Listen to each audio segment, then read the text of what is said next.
UPPCS pre 2024 test series में आप सभी का स्वागत है। आज के टेस्ट पेपर में इंटरनेशनल करंट अफेयर से जुड़े मुद्दों को शामिल किया गया है और वो भी पूरे साल भर के जितने महत्वपूर्ण चर्चित मुद्दे हैं उन्हें शामिल किया गया है। इसलिए थोड़ा ये सेशन लंबा भी है, लेकिन इस पर चर्चा करने से पहले इस बात पर भी चर्चा करनी जरूरी है कि बहुत से छात्र छात्राओं के मन में इस समय तनाव और दुविधा है कि यूपीपीसीएस प्री पोस्टपोन हो रहा है, तो ऐसी स्थिति में वो क्या करें। तो उन्हें अपने से एक सवाल पूछना चाहिए कि क्या उनका सारा सेगमेंट प्रिपेयर है अच्छे तरीके से।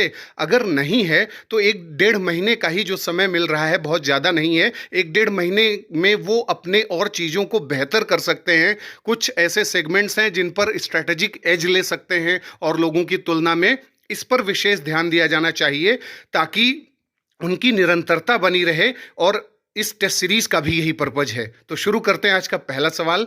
कोलंबो सिक्योरिटी कॉन्क्लेव 2024 के संदर्भ में असत्य कथन कौन सा है? ऑप्शन ए, इस बैठक में कोलंबो सिक्योरिटी कॉन्क्लेव के चार्टर पर सदस्य देशों ने हस्ताक्षर किया। ऑप्शन बी, इसमें सदस्य देशों ने कोलंबो सिक्योरिटी कॉन्क्लेव के सचिवालय के गठन के लिए एमओयू पर हस्ताक्षर किए। ऑप्शन सी, बांग्लादेश ने इसमें पूर्ण सदस्य के रूप में भाग लिया। या फिर ऑप्शन डी, सेशल्स ने इसमें ऑब्जर्वर मेंबर के रूप में भाग लिया। इसका जवाब है ऑप्शन सी, बांग्लादेश पूर्ण सदस्य तो बन गया है लेकिन उसने भाग नहीं लिया था इस कॉन्क्लेव में। दूसरा सवाल, हाल ही में किन दो देशों के बीच विवाद के क्रम में एक मिलिट्री स्ट्रैटेजी के रूप में एनाकोंडा स्ट्रैटेजी चर्चा का विषय रही? ऑप्शन ए, उत्तर कोरिया और दक्षिण कोरिया। ऑप्शन बी, भारत और चीन। ऑप्शन सी, चीन और ताइवान। या फिर ऑप्शन डी, इजराइल और फिलिस्तीन। इसका जवाब है ऑप्शन सी, चीन और ताइवान को लेकर के एनाकोंडा स्ट्रैटेजी चर्चा में रही। Deepening cooperation for shared global affluence हाल ही में आयोजित किस संगठन का थीम था? ऑप्शन ए, 15वां BRICS summit Johannesburg. Option B, 19वां NAM summit Kampala. Option C, Colombo security conclave. या फिर ऑप्शन डी, G20 समिट। इसका जवाब है ऑप्शन बी, 19वां नैम समिट जो कि युगांडा के कंपाला में हुआ था, उसका ये थीम था। अगला सवाल है, अंतरराष्ट्रीय नागरिक उड्डयन संगठन यानी इंटरनेशनल सिविल एविएशन ऑर्गेनाइजेशन के संदर्भ में निम्नलिखित में से कौन सा कथन असत्य है? ऑप्शन ए, इसका गठन 1944 में शिकागो कॉन्फ्रेंस में हुआ था। ऑप्शन बी, इसका मुख्यालय स्विट्जरलैंड के जेनेवा में स्थित है। ऑप्शन सी, भारत इसका संस्थापक सदस्य देश है। या फिर ऑप्शन डी, 42वें international civil aviation organisation assembly का आयोजन 2025 में मॉन्ट्रियल में होगा। इसका जवाब है ऑप्शन बी, इसका मुख्यालय स्विट्जरलैंड के जेनेवा में नहीं है बल्कि इसका मुख्यालय मॉन्ट्रियल में स्थित है, कनाडा के मॉन्ट्रियल में स्थित है, और अभी ये संगठन सुर्खियों में रहा था। अगला सवाल है, निम्नलिखित में कौन सा दक्षिण एशियाई देश सितंबर 2024 में अंतर्राष्ट्रीय परमाणु ऊर्जा एजेंसी के बोर्ड ऑफ गवर्नर्स में नए सदस्य के रूप में निर्वाचित हुआ? Option A, Bangladesh. Option B, Sri Lanka. Option C, Nepal. या फिर ऑप्शन डी, पाकिस्तान। इसका जवाब है ऑप्शन डी, पाकिस्तान जो है इसमें शामिल हुआ। अगला सवाल है, निम्नलिखित में से कौन सा देश जून 2024 में आईयूसीएन का 87वां सदस्य बना है? Option A, Kosovo. Option B, Haiti. Option C, Ghana. या फिर ऑप्शन डी, अल्बानिया।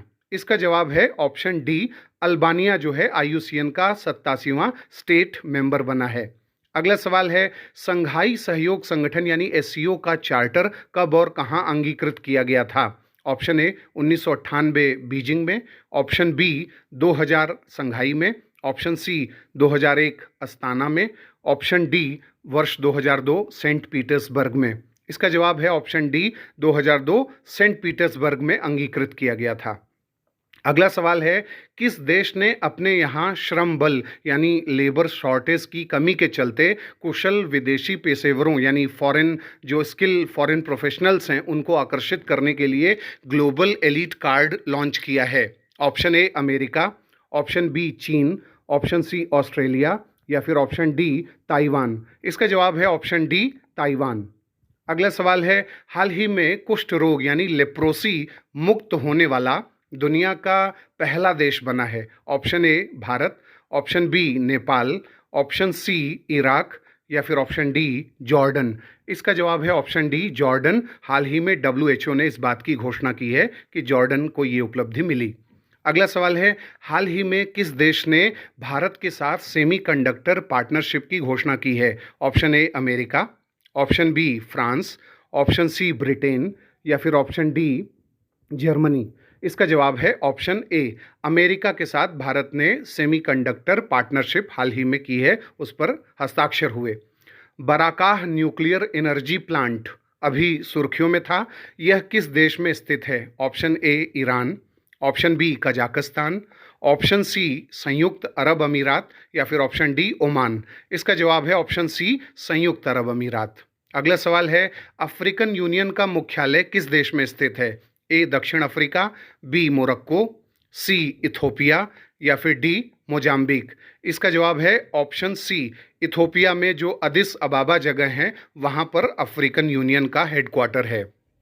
अगला सवाल है, हाल ही में कौन सा देश अपने विवादास्पद फॉरेन एजेंट बिल के चलते चर्चा में रहा? Option A Italy, option B Georgia, option C Kuwait या फिर ऑप्शन डी सीरिया? इसका जवाब है ऑप्शन बी जॉर्जिया अपने फॉरेन एजेंट बिल के चलते चर्चा में रहा। किस देश ने पहला इंटरनेशनल रेनबो टूरिज्म कॉन्फ्रेंस आयोजित किया है? Option A Bharat, option B Nepal, option C Maldives या फिर ऑप्शन डी बांग्लादेश? इसका जवाब है ऑप्शन बी, नेपाल में ये आयोजित किया गया। अगला सवाल है, पोखरा को किस देश की पर्यटन राजधानी यानी टूरिज्म कैपिटल घोषित किया गया है? Option A Bhutan, option B Nepal, option C Thailand या फिर ऑप्शन डी कंबोडिया? इसका जवाब है ऑप्शन बी नेपाल। हाल ही में विश्व में पहली बार किस देश ने अपने सभी न्यायाधीशों का चुनाव कराया है यानी इलेक्शन कराया है? Option A Argentina, B Canada, option C Mexico या फिर ऑप्शन डी दक्षिण अफ्रीका? इसका जवाब है मैक्सिको, ऑप्शन सी, जहां जुडिशियल रिफॉर्म के लिए ये किया गया। मेनिंजाइटिस बीमारी के इलाज के लिए दुनिया का पहला 5-in-1 वैक्सीन लॉन्च करने वाला देश बना है। Option A Brazil, option B Nigeria, option C Bharat या फिर ऑप्शन डी क्रोएशिया? इसका जवाब है ऑप्शन बी नाइजीरिया। भारत ने किस देश के साथ प्रीडेटर ड्रोन्स के लिए समझौते पर हस्ताक्षर किया है? Option A Israel, option B France, option C America या फिर ऑप्शन डी ब्रिटेन? इसका जवाब है ऑप्शन सी, भारत ने अमेरिका के साथ प्रेडेटर ड्रोन्स के लिए समझौता किया है, उस पर हस्ताक्षर किया है।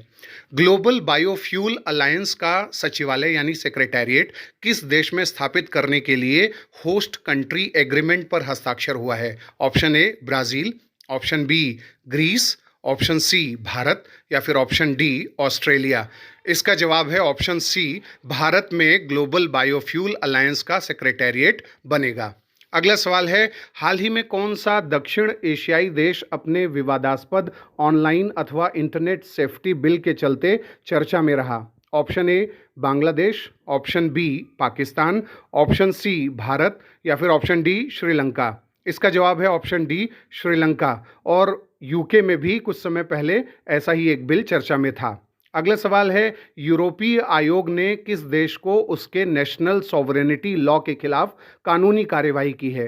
Option A Romania, option B Bulgaria, option C Hungary या फिर ऑप्शन डी पुर्तगाल? इसका जवाब है ऑप्शन सी, हंगरी के खिलाफ ऐसी कानूनी कार्यवाही की गई है।